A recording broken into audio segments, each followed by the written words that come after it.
The alarm rang through the space station above Earth.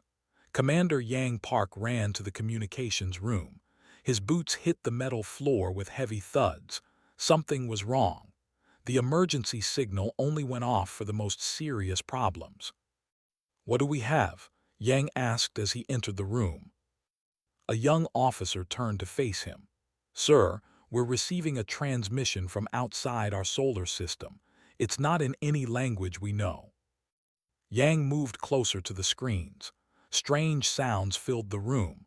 They were desperate sounds, full of fear and pain. Even without understanding the words, he could hear the terror in those voices.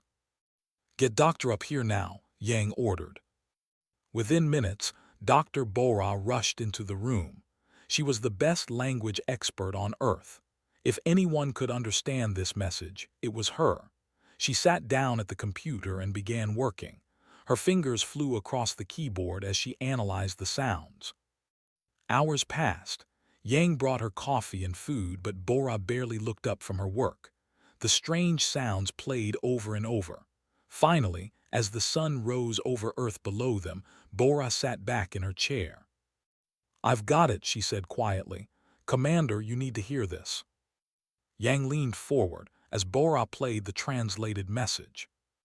"Please, anyone who can hear this, we are the people. Our world is dying. They came from the dark spaces between stars. They attack our cities. They kill our children. We asked the Galactic Council for help, but they said no. They are afraid of we have 3 weeks, maybe less. If someone can hear this, please help us.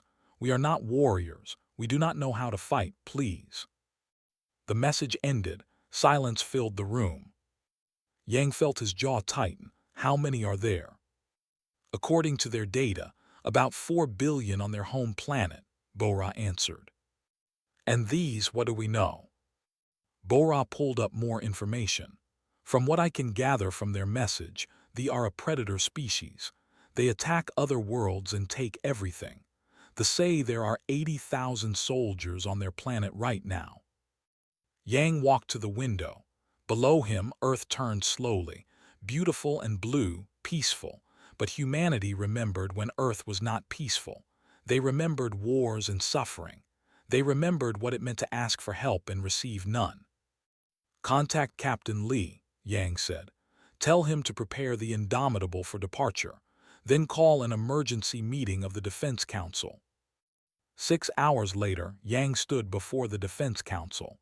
Leaders from every nation on Earth watched him through screens. He told them about the message. He showed them the translated words. He explained the situation. "The Galactic Council refused to help them," Yang said. "They're afraid, but these are going to die if no one acts." An older councilman spoke up. "Commander Park, we've only known about alien life for 5 years. We've barely made contact with 3 species. Now you want us to fly across the galaxy to fight a war." "I want us to save 4 billion innocent lives," Yang replied. "How many soldiers can we send?" another councilman asked. 3,000 in the first wave, maybe 2,000 more later if needed." 3,000 against 80,000. Those are bad numbers. Yang nodded. "Yes, but we're human. We come from Earth. Do you know what the other alien species call our planet? They call it they say our gravity is too strong. Our disease is too deadly. Our weather too violent. They call us because they think our planet should have killed us long ago." He paused and looked at each council member. "Maybe they're right. Maybe Earth made us harder than other species. Maybe it made us stronger. Maybe it made us into survivors. But it also made us into something else. It made us into people who help those who cannot help themselves." The room was quiet. Finally, the head councilwoman spoke. "Let's vote, all in favor of sending aid to the people." Every hand went up, every single one. "Then it's decided," she said. "Commander Park, you have Earth's full support. Bring our people home safely and save those aliens." The next week moved like a storm. 3,000 soldiers volunteered. Captain Ho Jin Lee prepared his battle cruiser. Weapons were loaded. Medical supplies were packed. Doctor worked with her team to learn more words. Yang watched the preparations from his office. His second officer, a young woman named Lieutenant Yi Jin, came to see him. "Sir, the other species are talking about us," she said. "They're saying we're crazy, that we'll all die." "What do you think, Lieutenant?" Yi Jin smiled. It was not a happy smile, it was the smile of a predator. "I think they have never fought humans before. I think they don't know what we can do. I think they're about to learn." On the day of departure, Yang stood on the bridge of the Indomitable.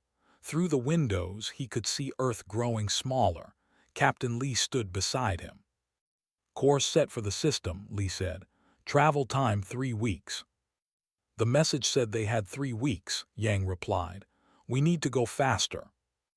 "I'll push the engines as hard as I can, Commander."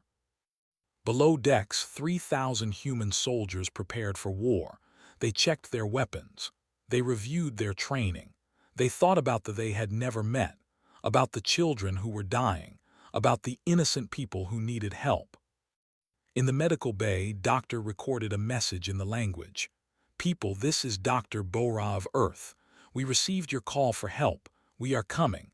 Hold on a little longer. The humans are coming." That message was sent ahead at faster-than-light speed. On Prime, in a shelter deep underground, Ambassador heard the message. She translated it for the others hiding with her. "What are humans?" someone asked.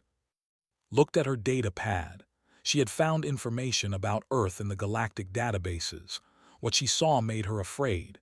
Humans were predators, pure predators, forward-facing eyes, teeth meant for tearing meat, bodies built for hunting.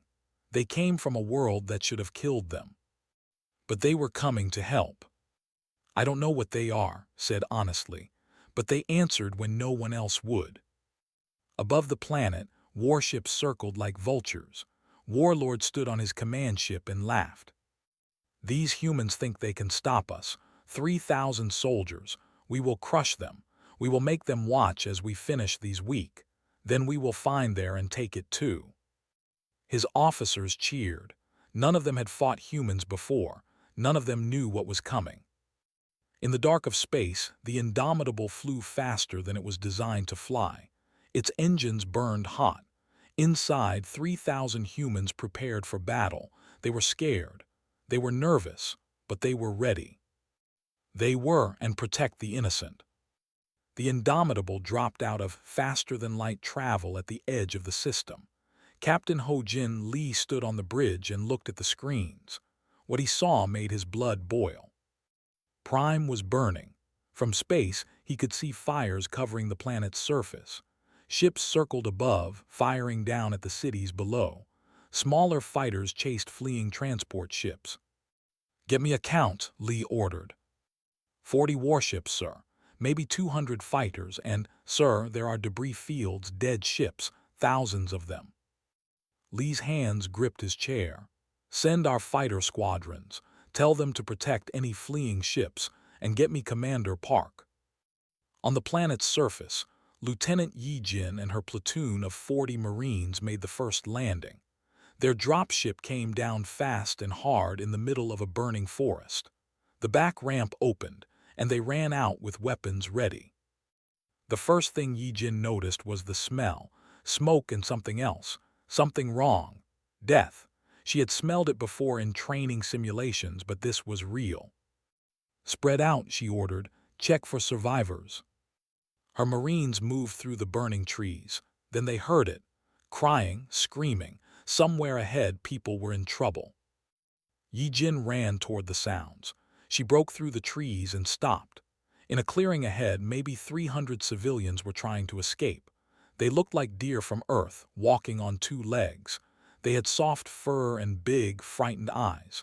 Behind them, soldiers were closing in. They looked like insects crossed with lizards. They had 4 arms and moved on 6 legs.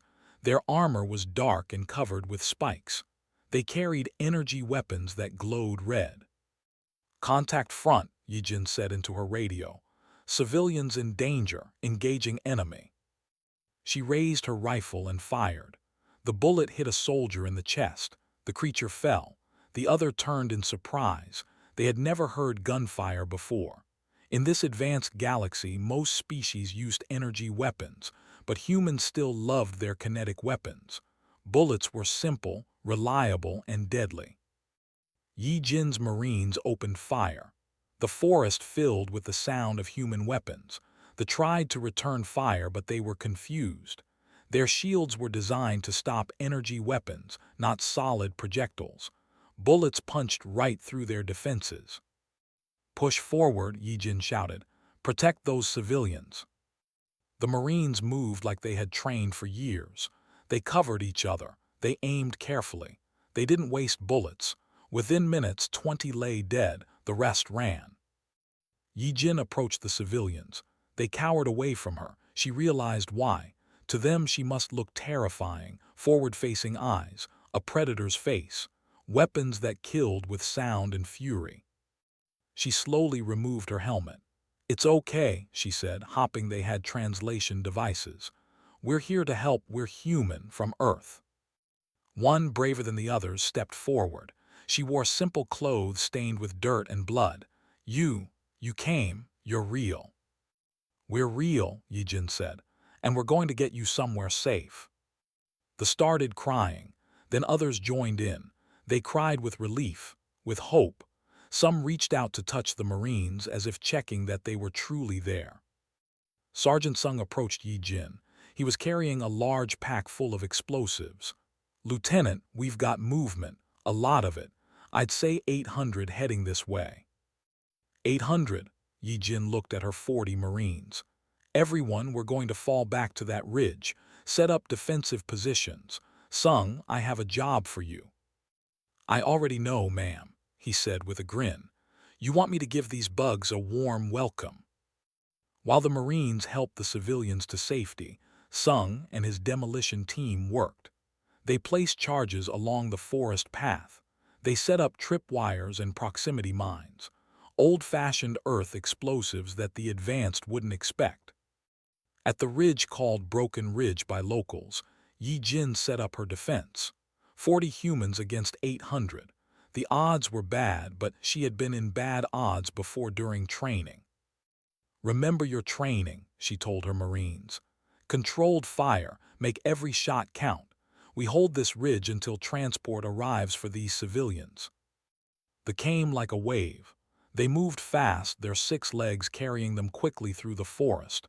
They expected to find weak. Instead, they found humans. The first hit Sung's mines. Explosions ripped through the forest. Trees fell. Bodies flew through the air. The charge stumbled, confused and afraid. Then the Marines opened fire. Human rifles cracked in steady rhythm. Each shot was aimed. Each shot hit a target. They had numbers, but humans had training and discipline. More importantly, humans had something they didn't understand. Humans had the will to protect others. A commander ordered his troops to charge the ridge. They came running, firing their energy weapons. Some Marine shields absorbed the hits, but not all. A Marine to Yi Jin's left took a blast to the shoulder. He grunted in pain but kept firing. "Medic," Yi Jin called. "No time," the wounded Marine said. "I can still shoot." That was the thing about humans. Pain didn't stop them like it stopped other species. Earth had made them tough. A wound that would make another species collapse only made humans angry. The battle lasted 2 hours. They kept coming and the Marines kept killing them. Bodies piled up at the base of the ridge. They couldn't understand how such a small force was holding them back. Finally, transport ships arrived. They were ships but piloted by human pilots now. The Marines helped the civilians aboard, never stopping their fire. "Lieutenant, this is command," her radio crackled. "Transport is away. You're clear to extract." "Negative, command," Yi Jin said as she reloaded. "There are more civilians in the area. We're staying." "Lieutenant, you've done your job." "Our job is protecting the innocent, sir. We stay." Commander Park, listening from orbit, smiled. That was exactly the kind of human he needed in this fight. They finally retreated. They left 300 dead behind. The humans had 0 deaths, though 15 were wounded. Every wounded Marine refused to leave. They all stayed to keep fighting. Ambassador watched the battle footage from a shelter. A general was with her. He couldn't believe what he was seeing. 40 of them held off 800, he whispered. What kind of species are these humans? Said, but they're our now. In orbit, Warlord was furious. He watched the battle reports with disbelief. 40 humans had killed 300 of his warriors. Impossible. These humans are just animals, he told his officers. Lucky animals, we will crush them. Send 2,000 warriors to that location. Kill everything. Show these humans what real warriors look like. But didn't understand. He had spent his life attacking weak prey species. He had never fought someone who fought back. He had never faced a species that came from a planet trying to kill them every single day. He had never faced humans. On Broken Ridge, Yi Jin and her Marines dug in. They knew more enemies were coming. They checked their weapons and ammunition. They treated their wounded, and they waited. Around them, Grateful brought them food and water. Children, who had been terrified of the predator-faced humans, now brought them flowers. One small child approached Yi Jin. Thank you, the child said in broken English. You saved my mother. Yi Jin knelt down to the child's level. That's what we do, she said gently. We protect those who can't protect themselves. The child hugged her. This human, this predator from who had just killed 300 enemies, carefully hugged the small child back. That image was captured by a news drone. It was broadcast across the planet. It showed the people who these humans really were, not just warriors, not just killers, but protectors. The battle for Prime had truly begun. Fallen Sky City was the largest city on Prime. 2 million lived there before the war. Now they were trapped. Forces surrounded the city on all sides. From orbit, ships fired down on the protective shields that were failing more each day. Commander Yang Park stood in the command center set up in the city's underground levels. Maps and screens covered the walls. Each screen showed a different part of the battle. None of it looked good. Shield strength, he asked. Down to 30%, an officer replied. Maybe 12 hours before complete failure. And the 20,000 soldiers around the city, more arriving every hour. Yang studied the maps. They had 1,500 human soldiers in the city. Good odds for humans, but still difficult. He needed something to change the situation. Captain Ho Jin Lee's voice came through the radio. Commander, this is the Indomitable. We have a problem up here. Report, Yang said. 8 warships are moving to attack us. They want to take us out so we can't provide support to the ground forces. Yang looked at the ceiling, as if he could see through to space above. How many ships do they have total? 8 against our 1, sir. Can you handle it? There was a pause, then Lee laughed. It was not a happy laugh. Sir, the Indomitable was built to fight. These are about to learn what human military engineering can do. We'll handle it. In space above the planet, the warships moved toward the Indomitable.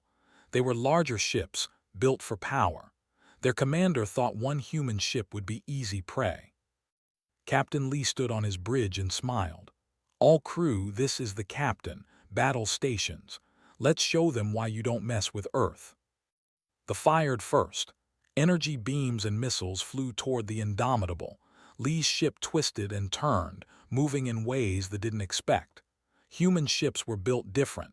They were faster, more agile, built by people who had been fighting each other in space for decades. Return fire, Lee ordered. Target their engines. The Indomitables fired. Solid metal slugs accelerated to incredible speeds shot through space. They punched through shields like paper. One ship lost its engines and started drifting. Another took damage to its weapon systems. They're trying to surround us, his officer reported. Let them try, Lee said. Take us into that debris field. The Indomitable dove toward a field of destroyed ships. It flew between the wreckage, using it as cover. The ships followed, firing constantly. but Lee knew his ship better than they knew theirs. He led them on a chase through the debris. "Now," Lee said quietly. The Indomitable spun around and fired everything. Missiles, energy weapons, all of it at once. 2 ships exploded. A third was cut in half. The others scattered, afraid and confused. On the ground, Corporal Wu Han lay on a rooftop 2 kilometers from the lines. She was a sniper, one of the best in the human military. Through her scope, she could see officers organizing their troops. "Target acquired," she whispered into her radio. "Commander, range 2,200 meters." "That's a long shot, Corporal," her spotter said. "I've made longer." She controlled her breathing, felt the wind, calculated the drop, and fired. The bullet flew through the air for 3 seconds before hitting the commander right between his eyes. He fell. The troops panicked. They couldn't see where the shot came from. They didn't know humans could shoot from so far away. Wu smiled and found another target. Elder leader of fallen Sky City stood with Commander Park in the command center. The old was shaking. "We cannot hold," said. "Even with your help, there are too many of them." "We'll hold," Yang said calmly. "How can you be so sure?" Yang pointed at a screen showing human soldiers preparing defensive positions. "Because we're human, we don't know how to give up. Our planet tried to kill us for millions of years. Predators, diseases, weather, earthquakes, volcanoes, everything tried to kill us. But we survived. We survived because we're too stubborn to die." That night they attacked. They came in waves, thousands of them, expecting to overwhelm the human defensive lines through sheer numbers. But humans had a trick they didn't know about. Humans own the night. They had poor vision in darkness. Their eyes were built for their bright, but human eyes could see in low light, and human technology made them see even better. Night vision, thermal imaging, infrared sensors. Humans turned night into day. They charged forward in darkness. They couldn't see the human positions. Then human flares shot into the sky, lighting up the battlefield. They were exposed, visible to every human soldier. The human defensive line opened fire. Tracers lit the night. Explosions rippled across the formation. Machine gun fire cut through their ranks. They couldn't see their enemy, but the humans could see them perfectly. Sergeant Sung led a small team into the rear areas. They moved through the darkness like ghosts. They placed explosives on artillery positions. When the charges went off, entire weapon platforms were destroyed. "That's for the civilians," Sung whispered as he watched the explosions. The night battle lasted until dawn. When the sun rose, the ground in front of the human lines was covered with bodies. The humans had lost 37 soldiers. They had lost over 2,000. An officer who survived reported back to Warlord. "They fight in the dark," he said with fear in his voice. "They see in the darkness like demons, and they're wounded. Their wounded keep fighting. I shot one human 3 times. He fell, but then got back up and killed 5 of my soldiers before we finally stopped him." Through the officer across the room, "They're just prey, weak who got lucky." But Even was starting to doubt. These humans were different from any species he had fought before. They didn't act like prey. They acted like predators. Worse, they acted like predators who chose to protect instead of hunt. Inside fallen Sky City, the people were changing. For generations, they had been peaceful. They had never learned to fight. But watching the humans defend them, something stirred inside the... A young male approached Lieutenant Yi Jin. His name was, and he worked as a teacher before the war. "I want to fight," said. Yi Jin looked at him. He was thin, weak by human standards. His hands had never held a weapon. "Why?" she asked. "Because you came across the galaxy to fight for us. The least we can do is fight for ourselves." Yi Jin saw something in his eyes, determination, courage, the same thing she saw in human soldiers. "Okay," she said, "I'll teach you." Within days, 3,000 volunteered to fight. The humans trained them quickly. They couldn't make them into expert soldiers, but they could teach them the basics. More importantly, they taught them that courage didn't mean not being afraid. It meant being afraid and fighting anyway. Elder watched from a balcony as human soldiers trained volunteers. Ambassador stood beside him. "We were wrong about them," said quietly. "We thought would be brutal, violent, cruel, but look at them. They're so gentle with our people, teaching them, protecting them." "Maybe that's what makes them so dangerous," replied. "They have the capacity for violence, but they choose when to use it. They're not violent because they enjoy it. They're violent to protect others." Above the planet, Captain Lee's damaged ship continued to fight. They had destroyed 5 warships but taken heavy damage. The ship's hull was with blast marks. Several sections were exposed to space. Still, the Indomitable fought on. "Captain, we're getting a signal from the flagship," an officer reported. "They want to talk." "Put them through," Lee said.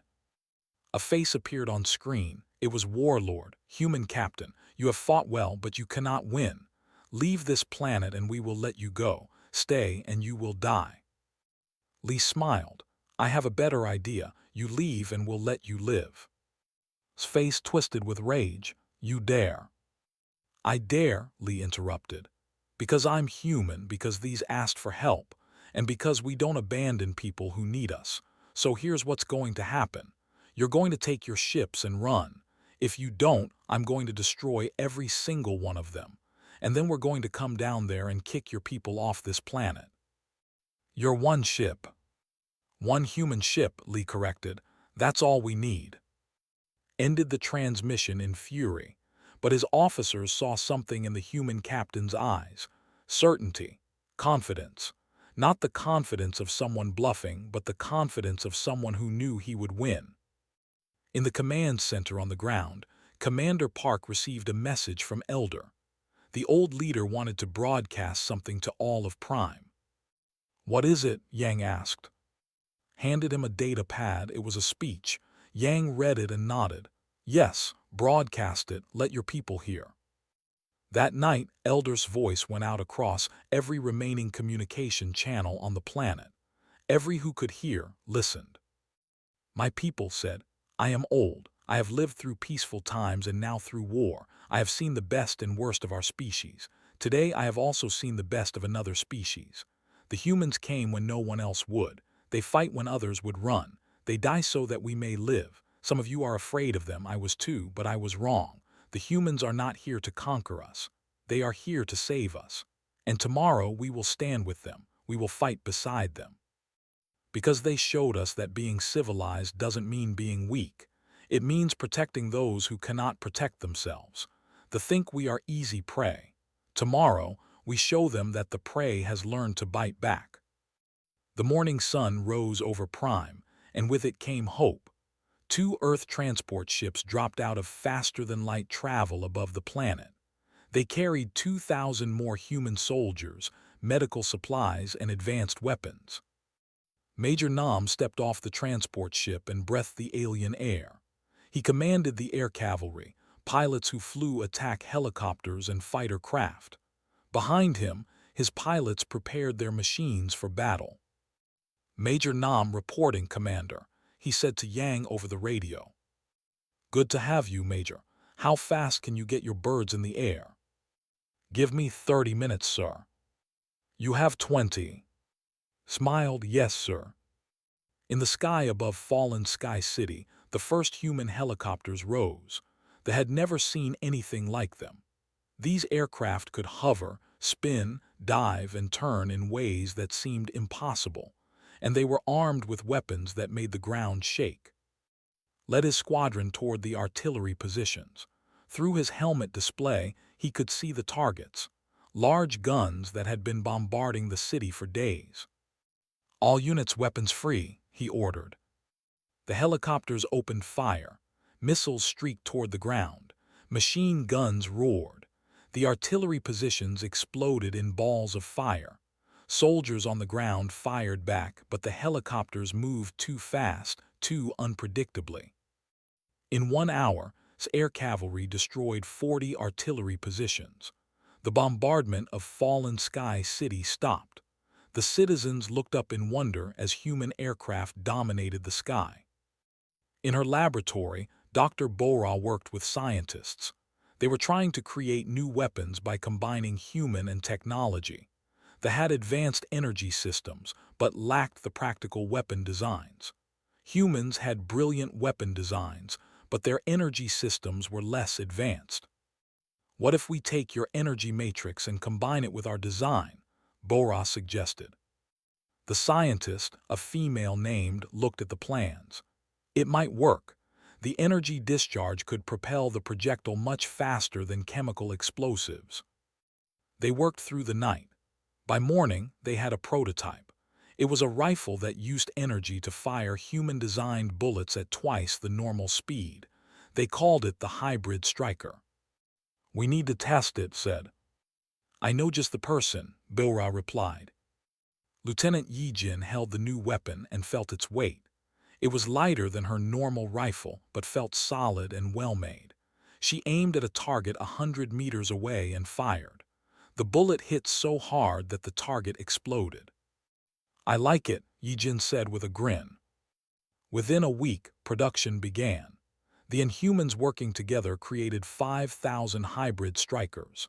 Half went to human soldiers, half to the volunteers who had learned to fight. But the biggest development came from an unlikely source. Ensign Min was a fighter pilot, young and brave. She was also very smart.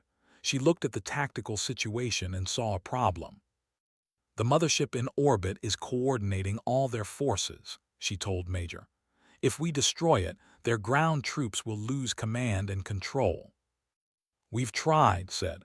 "It's too well defended. We'd need to get a ship inside their defensive perimeter." "Then that's what we do." "It would be a suicide mission." Min looked at him calmly. "Only if the pilot doesn't come back. I plan to come back." The plan was simple but dangerous. Min would fly a small fighter loaded with a fusion bomb. She would fly through the defenses, get close to the mothership, launch the bomb into their core, and escape before it exploded. Commander Park didn't like the plan. "You're asking one pilot to fly into the middle of their fleet." "With respect, sir, this is what I trained for," Min said. "And if I don't come back, at least I took their command ship with me." Captain Lee spoke up from his position in orbit. "Commander, I can support her. The Indomitable can draw their fire while she makes her run."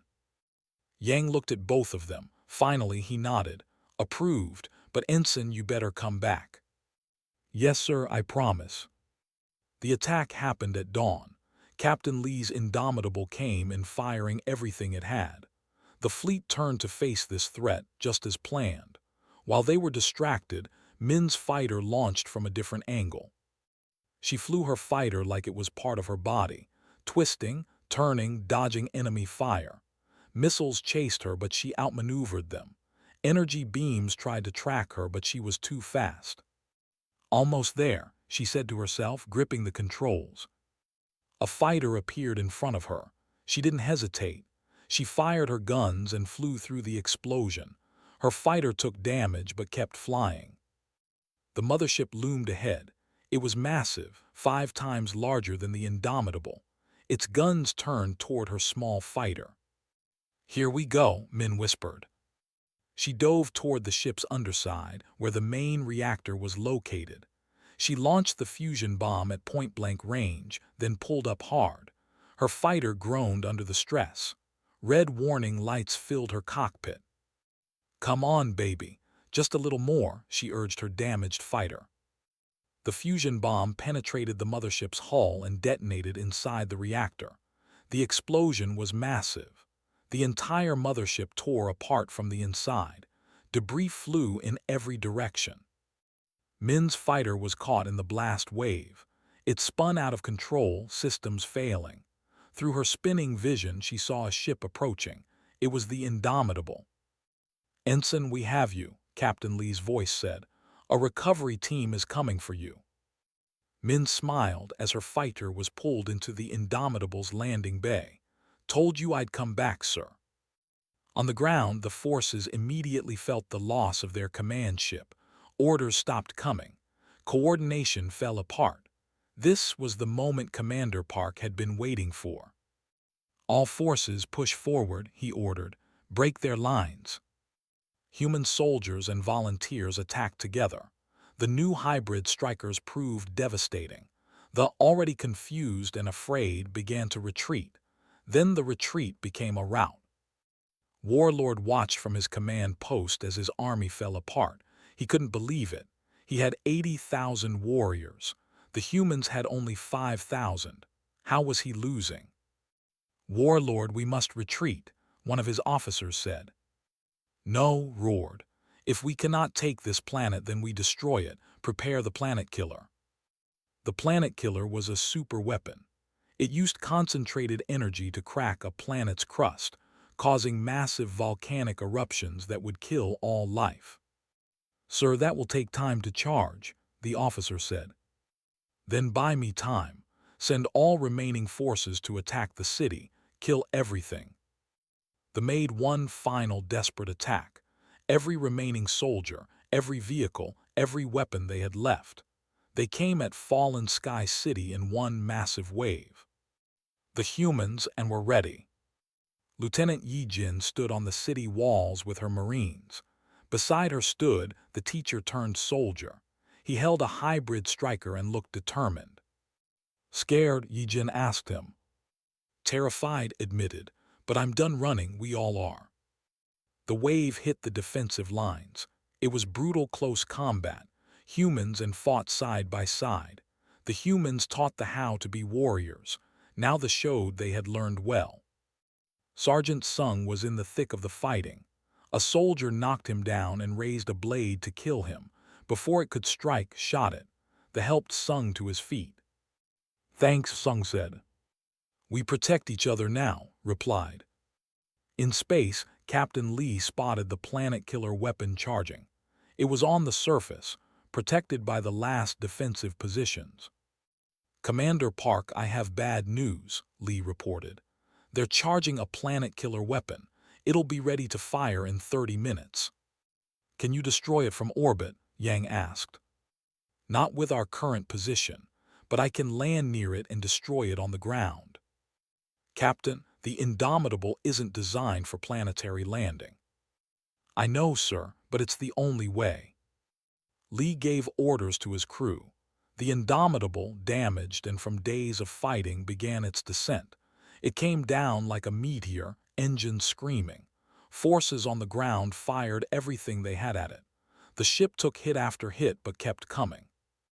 It crashed a kilometer from the planet killer weapon. The impact shook the ground for miles. The ship's landing crushed dozens of positions.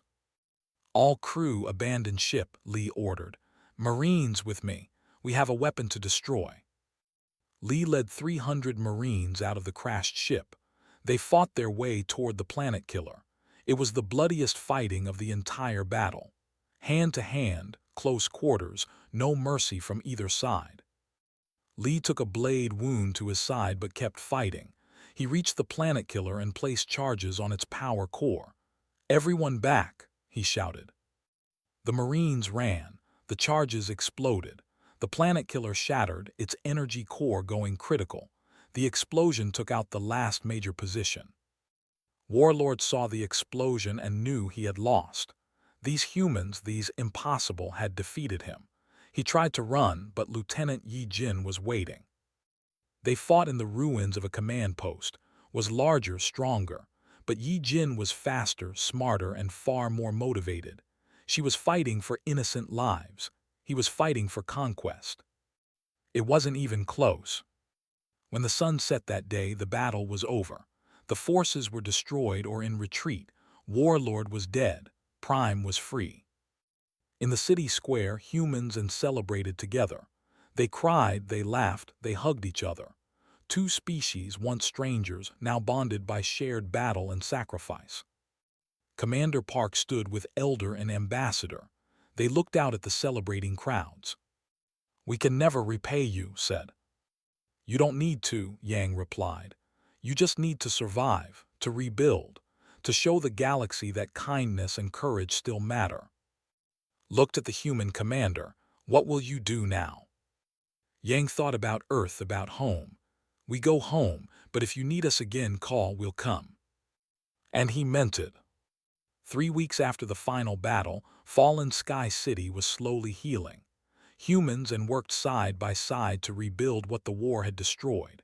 Construction crews repaired buildings. Medical teams treated the wounded. Everywhere there were signs of life returning to normal. But the cost had been high.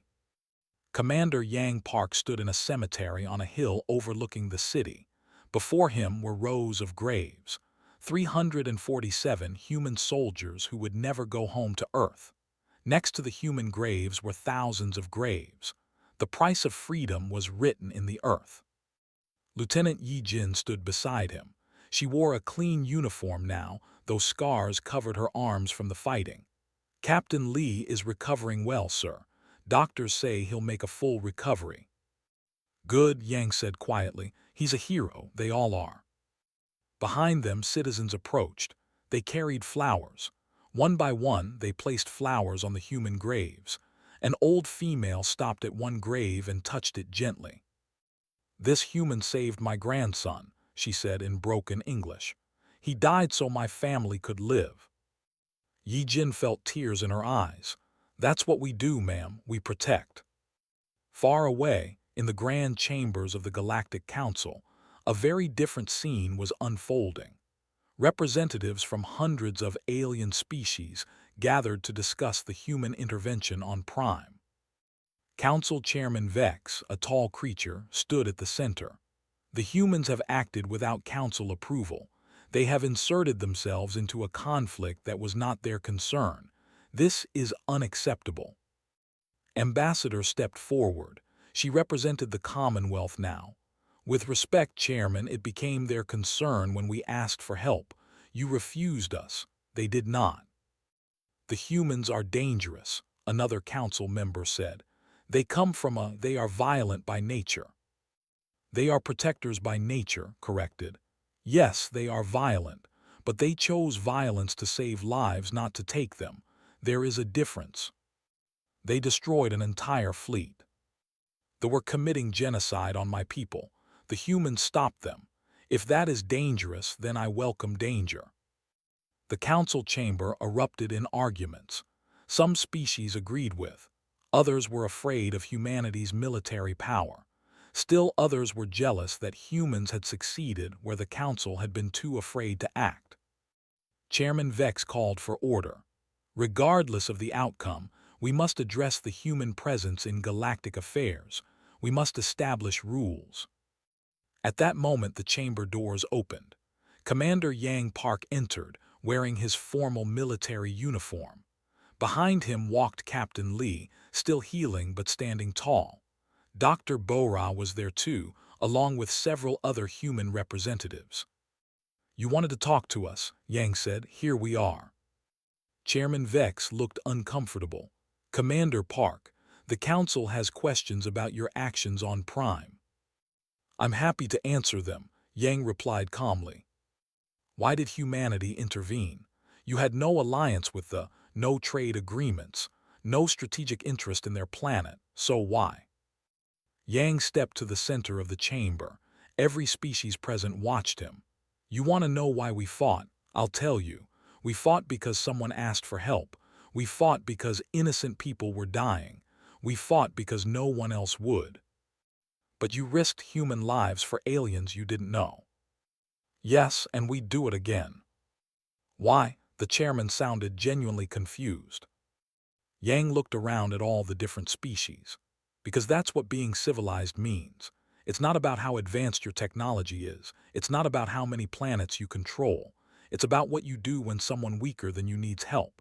You all sit here in this grand chamber and call yourselves civilized. But when they asked for help, you said no. You were afraid. So tell me, Chairman, who is really civilized? The ones who have fancy technology but refuse to help? Or the ones who risk everything to save others? The chamber was silent. No one had an answer. A small voice spoke up. It was a representative from the Republic, a species known for their timidity. 3 other civilizations have requested human protection since the victory. Our world is one of them. We are also threatened by hostile forces. Will you help us too? Yang looked at the small alien. He saw fear in those eyes, but also hope. Yes, if you need help, Earth will answer. How can you promise that? Chairman Vex demanded. You have only 5,000 soldiers. You cannot protect everyone. We'll find a way, Yang said simply. We'll train others to defend themselves. We'll share our knowledge. We'll build alliances. We'll do whatever it takes. Dr. Bora stepped forward. The Inhumans have already begun a joint research program.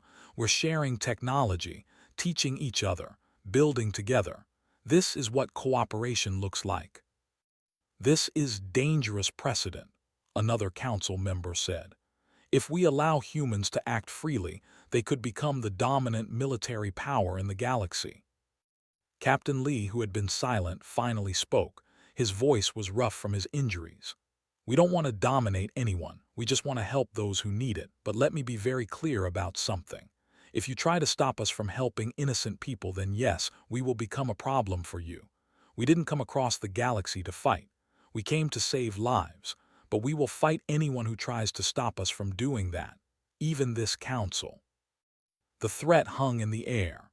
It was spoken calmly, but every species present understood.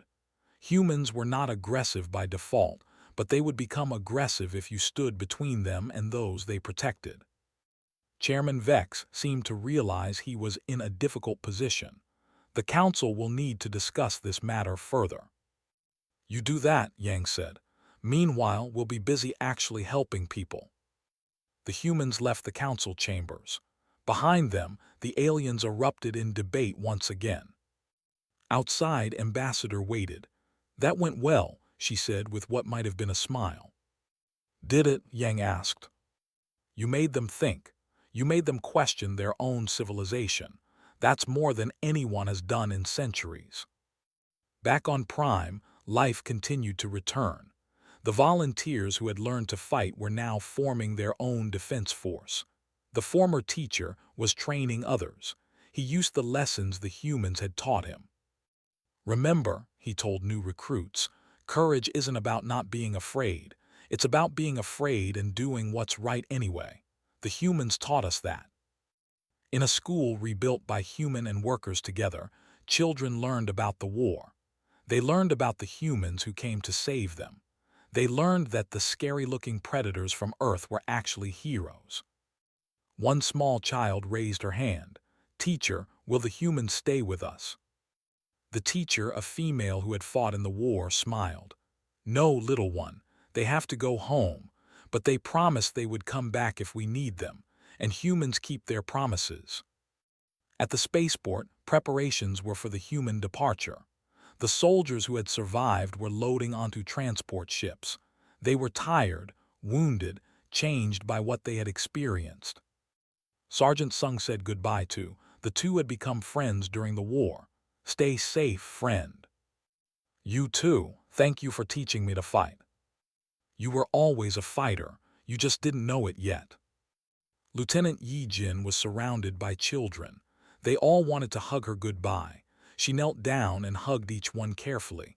Be good, she told them. Study hard, and remember, being strong isn't about being violent. It's about protecting those who can't protect themselves. Dr. Bora stayed behind with a team of researchers. They would continue the joint projects with the I'll see you back on Earth in a few months, she told Commander Park. Take care of them, Yang said. They're our friends now. Of course I will. At the spaceport, Elder gave a final speech. Thousands of attended, as did the departing humans. Today, we say goodbye to our saviors, but we do not say goodbye to our friends. The humans have shown us what true civilization looks like. They have taught us that strength and kindness can exist together. They have given us not just our lives, but our future. We will never forget what they did for us, and we will honor their sacrifice by becoming better ourselves. By helping others as they helped us. The humans call themselves, but we call them something else. We call them heroes. The crowd erupted in cheers, and humans embraced. Tears were shed. Promises were made to stay in contact. Finally, the human ships began to lift off. Commander Park stood on the bridge of a transport ship and watched Prime grow smaller. Captain Lee stood beside him, still recovering but insisting on being there. "We changed them," Lee said. "They changed us too," Yang replied. "We came here to save them, but they reminded us why we became soldiers in the first place, not to fight, to protect." The ships entered faster than light travel. Prime disappeared behind them, but the connection between humans and remained. On Earth, the returning soldiers were greeted as heroes. Parades were held, medals were awarded, but the soldiers themselves were quiet. They had seen what war really meant. They had lost friends. They had killed enemies. They had saved lives. Yi Jin visited the families of soldiers who didn't come home. She told them how their loved ones died, how they fought bravely, how they saved innocent lives. It was the hardest thing she had ever done. At a military academy, Yang gave a speech to new recruits. "You're going to learn to fight. You're going to learn to use weapons. You're going to learn tactics and strategy. But the most important thing you'll learn is this: we are strong so others don't have to be. We are dangerous so the innocent can be safe. We are, yes, but that doesn't make us monsters. It makes us protectors. Never forget that." 3 months later, another distress call reached Earth, this time from the Republic. They were under attack by raiders. The call for help was desperate. Earth's Defense Council met again. Commander Park stood before them once more. "They are asking for help," he said. "What do we do?" The vote was unanimous. Earth would answer the call. As new ships prepared to launch, Yi Jin stood in the hangar bay. She was going again. So was Sung. So were hundreds of other veterans from Prime. They were joined by new soldiers who wanted to follow their example. "Ready for another fight?" Sung asked. "I'm ready to protect more innocent people," Yi Jin replied. "That's what we do." Far across the galaxy on Prime, Ambassador heard about Earth's new mission. She smiled. The humans were doing exactly what they promised. They were protecting those who couldn't protect themselves. She sent a message to the Galactic Council. "This is Ambassador of the Commonwealth. I am formally announcing that our world has signed the Pact of Shared Skis with Earth. We are now allies. Any threat to Earth is a threat to us. Any call Earth answers, we will support. The humans taught us to stand up for what's right. Now we will stand beside them." Within weeks, 3 more species signed the Pact of Shared Skis. Then 5 more. Then a dozen. The Council watched with concern as more and more species chose to align with humanity rather than trust the Council's protection. Chairman Vex finally called Commander Park for a private communication. "You're changing the galaxy," he said. "Some fear that change." "Good," Yang replied. "Fear of change kept you from helping the. Maybe now you'll change too. Maybe you'll remember that power should be used to protect, not just to control. Will you accept a position on the Galactic Council?" Yang thought about it.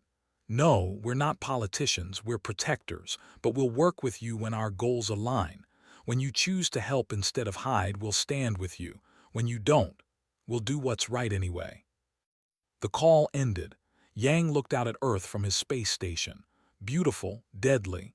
The planet that made humanity into what they were: survivors, fighters, protectors. On Prime, in a rebuilt school, a teacher told children the story of how the humans came to save them. The children listened with wide eyes. When the story ended, one child asked a question. "Will the humans always protect us?" The teacher smiled. "As long as there are humans and as long as someone needs help, they will come. That's what do. Not because they're the strongest, but because they choose to use their strength for others. That's what makes them heroes." And in the darkness of space, human ships traveled to answer another call for help. Because that's what humans did. They protected the innocent. They fought for those who couldn't fight for themselves. They were. But more than that, they were humanity.